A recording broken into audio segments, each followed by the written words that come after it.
everybody, I'm Chuck Freeby. Welcome to this episode of Open for Business. A lot to talk about on today's show. Lisa is standing by over at the St. Joseph County Police Department where they're looking to hire. And Feed the Hungry always has some special projects going on, so we'll check in there. But first, let's bring in Brian Mounts. He joins us from the Alcohol and Addictions Resource Center. And Brian, I imagine at a place like yours, you're used to helping treat people, but the idea is to probably not have to treat anybody at all. What do you do in terms of substance abuse prevention? Yeah, thanks for having me, Chuck. Absolutely correct. You know, our goal is to try to prevent it from happening in the first place. And we do that through a lot of different methods. We partner with other organizations in the community to provide prevention programs. We also do a lot of environmental campaigns and social media campaigns to try to reach a broad audience as well. So our goal is to educate people on the dangers and the risks of substance abuse and to try to find protective factors, in other words, activities or ways that people can get involved positively in the community that will prevent them from picking up in the first place. So when you talk about education, how does that take place? So some of our education is literally going into schools and providing evidence-based programs that run 1 to 2 weeks. So we'll embed ourselves into a health class, for example, and we'll spend 2 weeks with students talking about life skills or different ways to avoid using substances and educating them on different substances as well. We also do it through information dissemination, so we pass out literature, we go to community events, we do speaking engagements, and again, with the social media and the environmental campaigns, we'll do billboard campaigns, TV commercials, social media, whatever way we can get the message out there, whether we're trying to reach parents, how to talk to their kids, or we're trying to reach youth and get them more involved in positive things. We kind of take it from a multi-tiered approach. Despite your best efforts, problems will occur, and then it's time for intervention. So what happens then? So we have licensed clinicians at AARC that will meet with individuals and families and basically assess whether or not they're meet criteria for a substance use disorder. And if they do, we will recommend treatment or a series of classes that they can help kind of steer them towards a path to recovery. In some instances, people don't meet criteria, but we still encourage them through literature and different resources to maybe curb their drinking or to look at what substances they're using and how often. So tell me about this assessment and the criteria that are involved in case somebody's watching who says, hey, maybe I know somebody that needs some help. Yeah, so the process usually takes about an hour or two, and it's a simple process of the clinician meeting with the individual and doing sort of a one-on-one interview with them, asking them about their past use, their current use, mental health questions, personal questions, to kind of assess where they're at as an individual. And then there's a written screening that they take, which is then scored based on their answers to determine whether or not they meet different levels of criteria for a substance use disorder. So by combining those two, the interview and the assessment piece, the clinician can determine what the next path should be. And the clinician comes through this and decides to make a referral to treatment. Is that done in that same facility, or is that a referral to an outsourced agency? So it's all outsourced. We do not do treatment ourselves. We're not affiliated with one institution or another. We send people where we feel is the best fit for them. For some people, it's geographically. They need to be local. They don't have transportation, whatever reason, they can't go somewhere far away. You see commercials all the time for treatment facilities out in California, right, Florida, all over the country. So some people want to stay local. Some people, maybe local isn't a good fit. Maybe they need a more intensive program that's offered outside of our community. So their job is to figure out what the right location and the right treatment is for each individual. And I imagine this requires then for you to have a partnership with a number of different agencies and organizations in order to achieve this.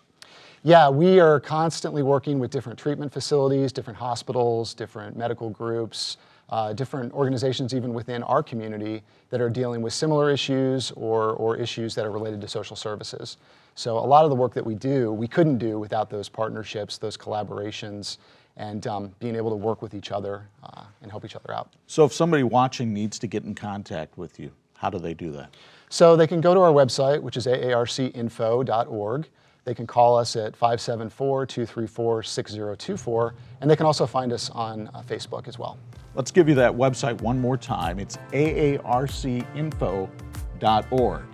Now, coming up a little bit later in the show, Lisa will check out what's going on at the St. Joseph County Police Department And we'll get an update on the latest special project going on, Feed the Hungry. Stay with us. Open for Business rolls on. More than 2,000 years ago, Jesus began a revolution, one redeemed life at a time. Right now, FBC wants to send 250,000 copies of the Word of God in 6 languages. So your gift of $25, $50, or even $100 or more will have a huge impact. So please, won't you give now to share as many copies of the gospel as possible? Thank you. We know you're working daily to make healthy choices for your life and the life of your loved ones. MHC Life is here to help you with those choices by offering supplements and materials that maximize your health and total well-being. The Super Heart Pack from Making Healthy Choices is an excellent way to boost your immunity, combat fatigue, and provide overall maximum heart health and well-being. Order today for $49.95 and save $39. Visit mhclife.com or call 1-800-965-2345. Today we're here at the St. Joe County Police Department. We're going to be hearing from some of their officers soon as they share their stories and their journey. You may have seen them in the community and they're here to help us, but now they need your help. And you're going to listen to some of the things that you can do to help your own community and become part of their family.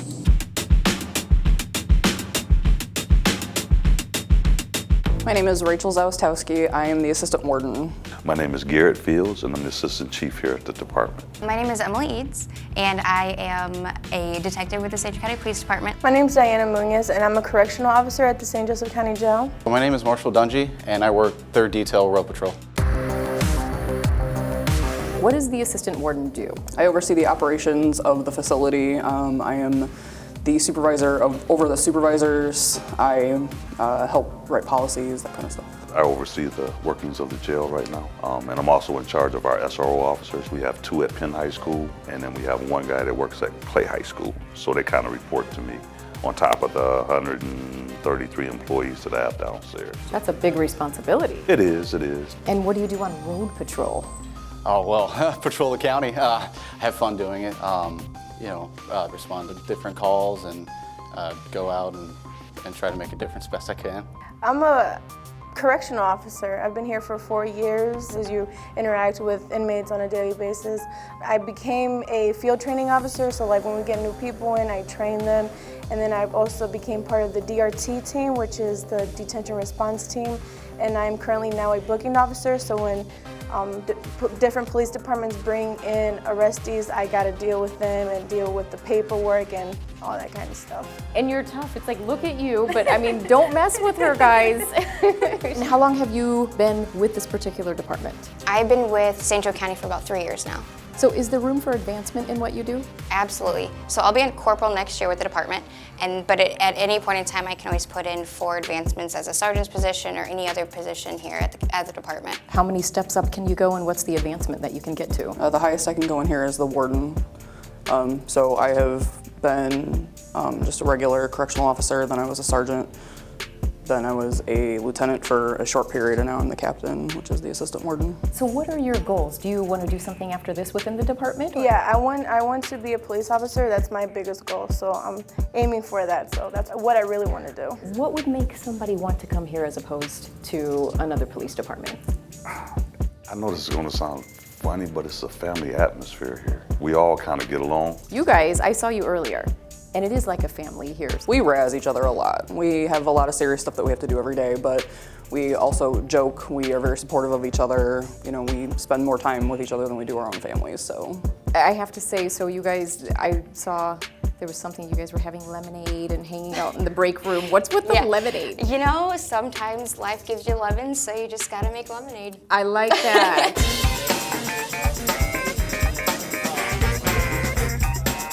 Sometimes it's good to get together and decompress, have some time to, make jokes and relax and kind of reflect on the day as a whole, as a family.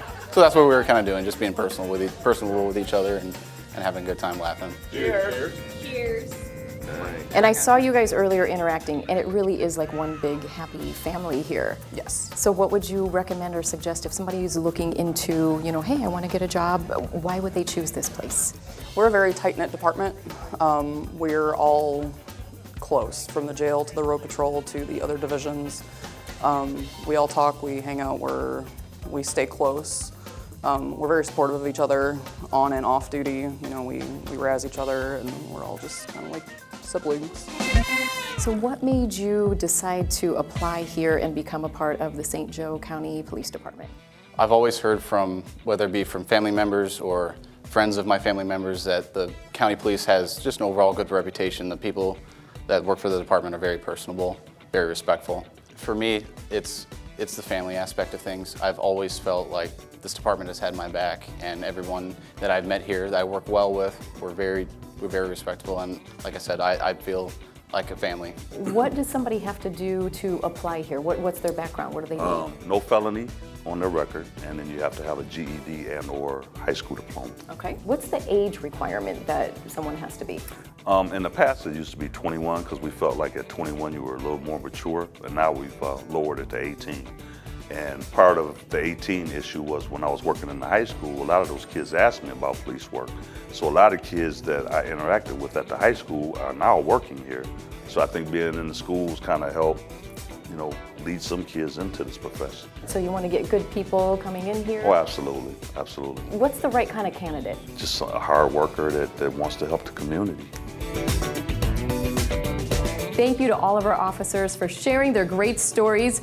And if you want to learn how you can be part of this community and part of their family, go to the website for more information.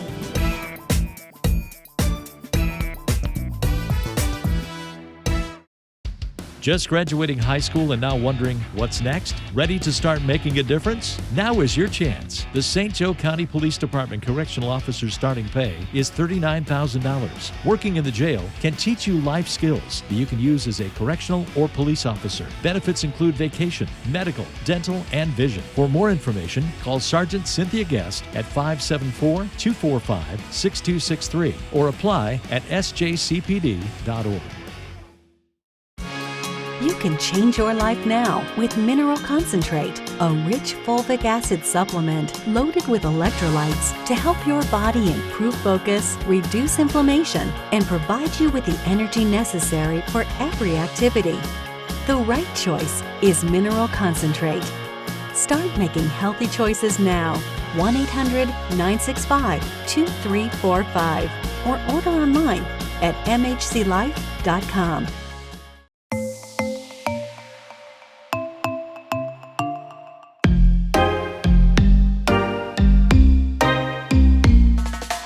Hi, I'm Robbie with Open for Business. Today we're in South Bend with Feed the Hungry, and we'll be visiting with Stefan Radulich, CEO and President of Feed the Hungry. He'll be telling us how the program works to feed the hungry all over the world.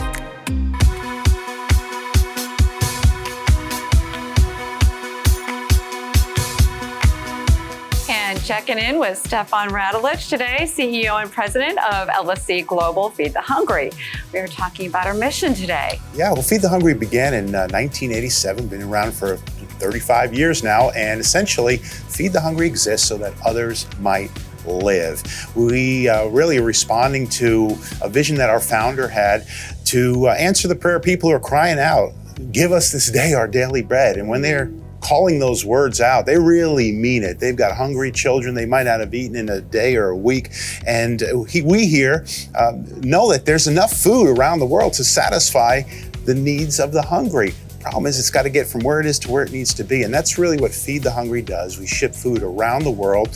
Today we're taking care of over 400,000 kids in 24 nations day in and day out through a wet meal program. We get involved in humanitarian crises and disasters like the Ukraine right now. We've sent millions of pounds of food into the Ukraine for distribution to people there who are just trying to get by day to day and survive from day to day. And so that's why we're here. We are here to help people find a full life because a full life feels good. And the distribution process is tremendous. I understand that it's church to church, so it's Yes, holding hands. well, yeah, a lot of what we do is through local churches because they're entities and organizations that are right there in the thick of it with the people serving their own local communities. And we found that's the best way to work. Working through government agencies, there's a lot of corruption, there's a lot of problems.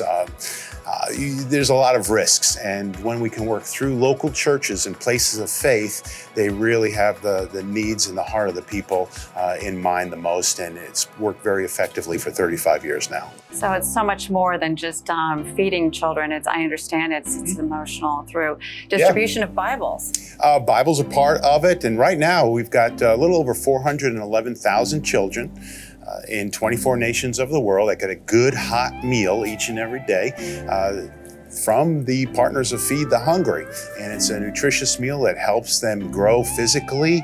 It connects them with a local school or center so that there's some social connection there and emotional development there. Many of the places where these meals are served, for the majority, are in schools in these countries. And so that ties the kids into wanting to learn and to really open up a future of possibilities by just getting a basic education. In many of these countries, there's a choice between school and survival. And for the children that we're serving, without the meal that's there at that school, they would never be able to go to school because they've got to survive from day to day. They'd be working out in a market or in a field or a rice paddy. They'd been out begging on a corner, or many cases working in a landfill trying to find some things of value to recycle or get a few Cordobas or pesos or kwanja together to buy something to eat that day. But when the meal is at a school, that's where they go. And we've seen schools that maybe had a half a dozen or a few dozen children swell to hundreds of kids once that meal's there. And once those kids go, it's an oasis for them. It's a place where they can begin to dream and read and learn about the world around them and figure out what they want to do in life. It's a wonderful program. I understand you do a school to school as well. Yeah. So how does that work with our local schools? Can we get involved? A school to school initiative is basically we try to find a partner school here in the U.S. and some of them are with our international offices. We've got offices in Germany and in Canada, Australia, and England, and Czech Republic as well, where a school in a developing part of the world will partner up with a school in one of the undeveloped or developing parts of the world and make that connection so that students can share their experiences with one another, that they can have common projects together, they can make connections on conference calls and Zoom calls through the miracle of virtual technology that we have today, and help enrich one another's lives. Wow, that's so good for our kids here in the States as well. I mean, tremendous, in fact. I'm wondering about how we can help promote this program. Is there some kind of in-kind giving that the businesses could get involved in? Sure. In-kind giving is the largest source of revenue for Feed the Hungry, and each year we distribute 30 to 40, this year we might crack through about $50 million worth of in-kind gifts that we distribute around the world. And so in-kind giving is a big part of it. Financial support's a big part of it because that stuff's going to get from here to there. And that's where we shine as well through logistic expertise to get food and to get supplies, school supplies, medical supplies, all kinds of things to where they need to be. So companies in our local area here that might want to, they got a product line that's going out of circulation or excess inventory, things that might be getting close to date or things that are not necessarily in their marketable for them anymore. We'd be happy to take a lot of those things off their hands and load them onto shipping containers and get them out to Central America, Asia, and Africa. And these things are great for these people, but it also works nicely for our guys. Is 95% of this is tax deductible? Is that a 501c3? 100% is tax deductible, whether it's a financial gift or a non-cash gift, 100%. which is a gift in kind. Yeah. Great. And there's rules that we can help companies work through on that, but they're real simple to deal with. Yeah. So how do we get involved? Best way is to connect with Feed the Hungry if you're interested, to go to the website, which is feedthehungry.org. Find out more there and see if you're led in your heart to do something. Drop down to the donate bar and click, and you can pick out how many kids you want to donate. Yeah. 6 kids, what, $30 a month? That's correct. Yeah, it's basically $6 provides a month of meals for one of the orphan and vulnerable kids that we serve. So yeah, 5 kids would be about $30 a month. 20 cents a day. 20 cents a day. You're quick on the math.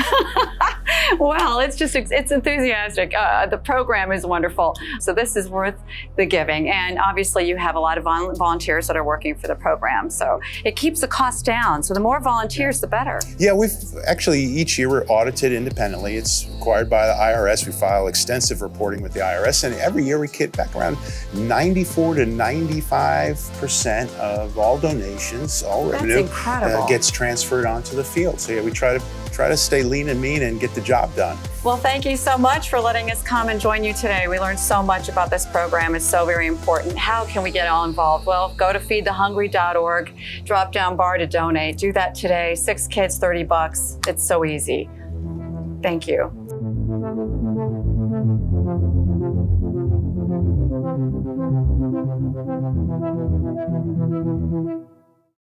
Hi friends, this is Stefan from Feed the Hungry. I'm at Mahega Primary School in the Ramwanja refugee camp, surrounded by a bunch of wonderful Congolese children. If you take a notice, you'll see their plates are empty right now. They are waiting for lunch. And that's why we really count on friends that are Full Life Monthly partners. It's important that these kids get a meal each and every day that they come to school. When the food's not here, the children aren't here either, and they miss out on class. They suffer physically, they suffer academically. When you become a Full Life Monthly partner, you're helping kids like these grow. They learn, they're healthy, and they love God because they can taste and see that the Lord is good. If you sow into the ministry of Feed the Hungry, think about making a monthly commitment. Thank you so much.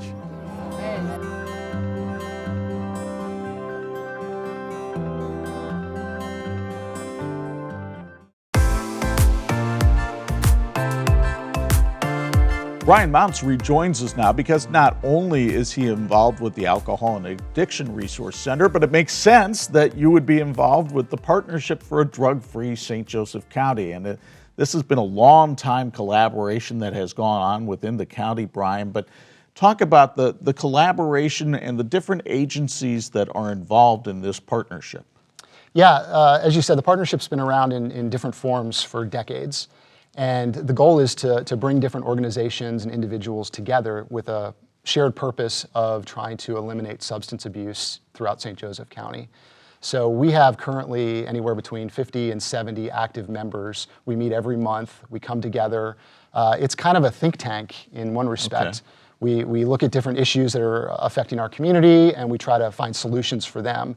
And then through that process, we determine which organizations and which individuals are best suited to handle certain aspects of that. What's the biggest substance abuse problem in the county right now? Well, alcohol is always number one.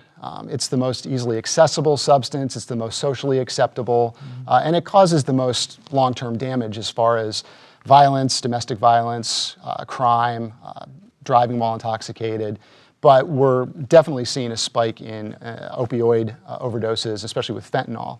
And now with the legalization of recreational marijuana in Michigan, just north of us, we're starting to see that kind of filter its way down into northern Indiana. But we tackle all these issues. Right now, we're really focused hard on opioids and fentanyl just because it's killing people every single day.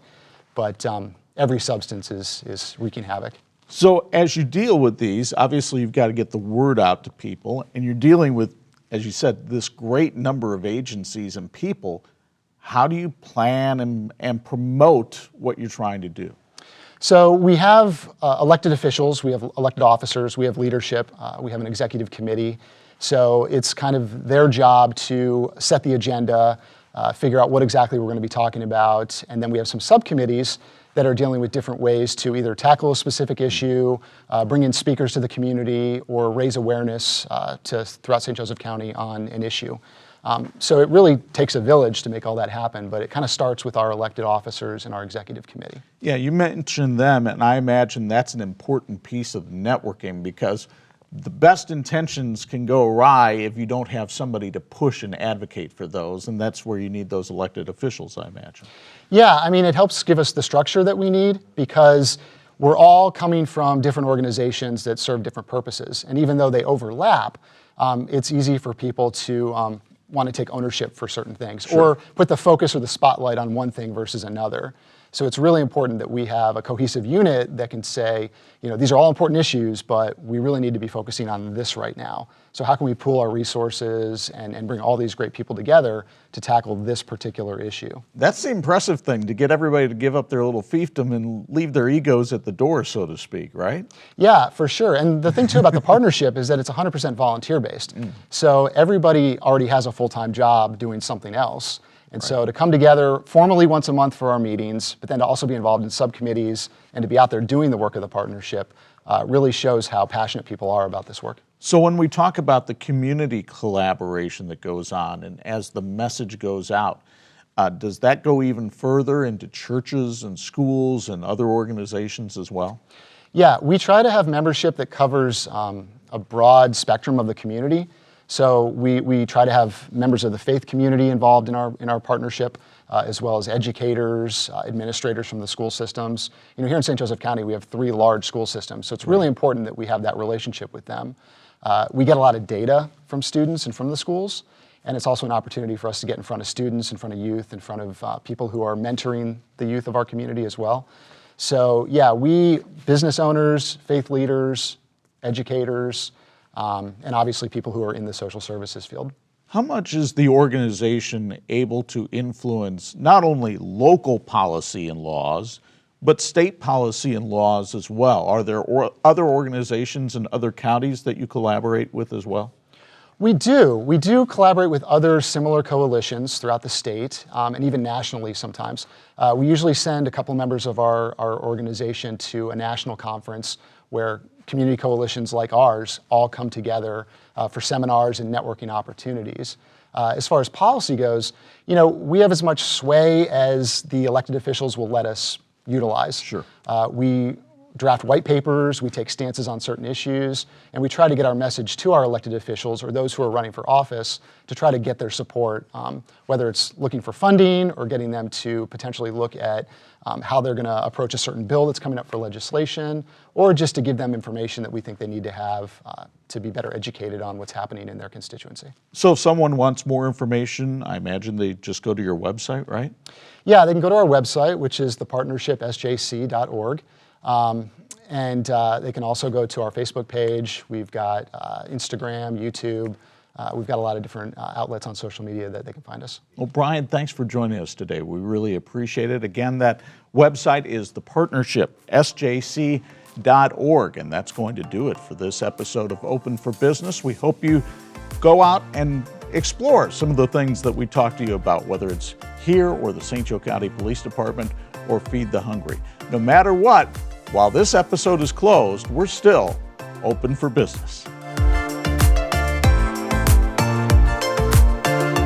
Thanks for watching. If your business would like to be featured on an upcoming episode, email us at openforbusiness@WHME-TV46.com. We'll see you next time. We're open for business.